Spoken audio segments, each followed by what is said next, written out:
Just because it's a love story does not mean it's a romance. That is a dialogue from Obsession, directed by Kari Barker. But this movie, it's not romance, it's horror. Oh my god. We should start talking about Kari Barker. He was an internet personality, he was a YouTuber, and he got famous when I was growing up, right? He made comedy skit videos like Jordan Dean, and he made very funny videos, and he's like a comedian.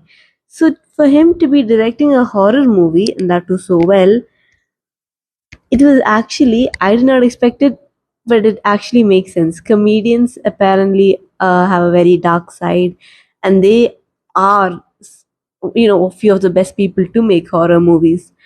They can, um, they need to always read the minds of the audience, right? And be manipulative with words to them in a way, because they are making jokes, and sometimes they have to make self depreciating jokes and all that, and they have a very good understanding of psychology. And this was new to me, by the way, and I found that very interesting, that comedians often make the best horror movies. Other than comedian, as I said, he's also a YouTuber. Kane Parsons, a YouTuber, directed Backrooms and Obsession came out almost same time.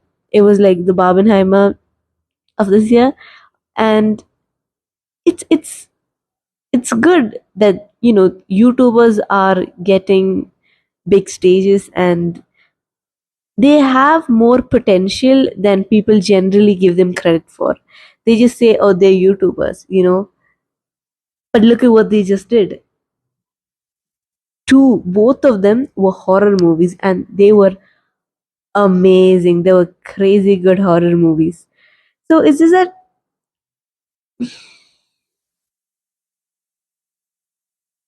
so it I just wanted to give credit to them. And talking about the movie, the whole psychological aspect of it, the whole Easter eggs that Kari Barker has put in the scenes, not just Kari Barker, the whole team, they all work together so well. And I cannot talk about that because psychology matter. I'm not the best person to explain, and there are hundreds of videos on YouTube already explaining obsession.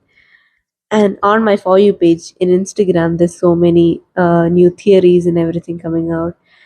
And Easter eggs. See, this is a movie that you can rewatch so many times, and you'll still find interesting details again and again. Only thing, you might not rewatch because it's scary. I won't rewatch because it did scare me a lot the first time.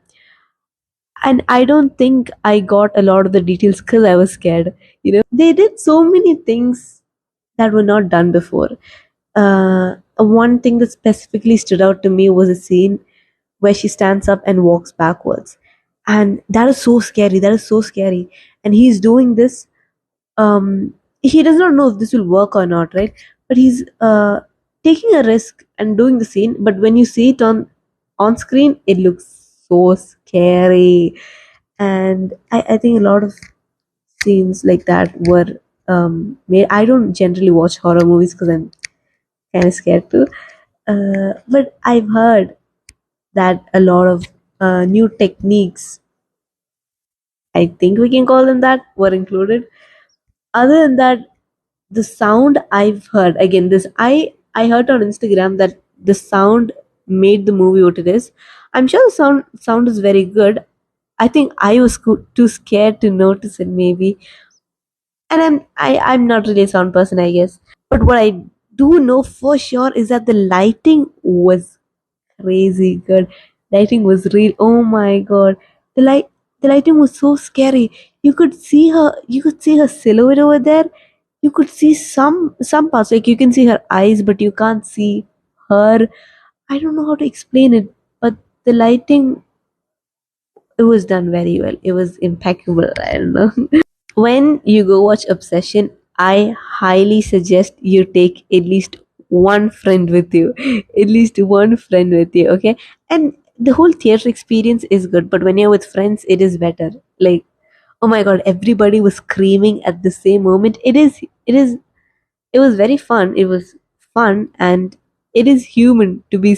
It feels human to be screaming and have a whole row of strangers screaming along with you at the same moment. That's the good part of watching horror films in theaters for me. That's my thoughts on Obsession. You should go watch it. I have not given any spoilers. Yes, the walking back scene, you won't even see it coming. There's so many jump scares in the movie, you won't see it coming. Thank you for listening.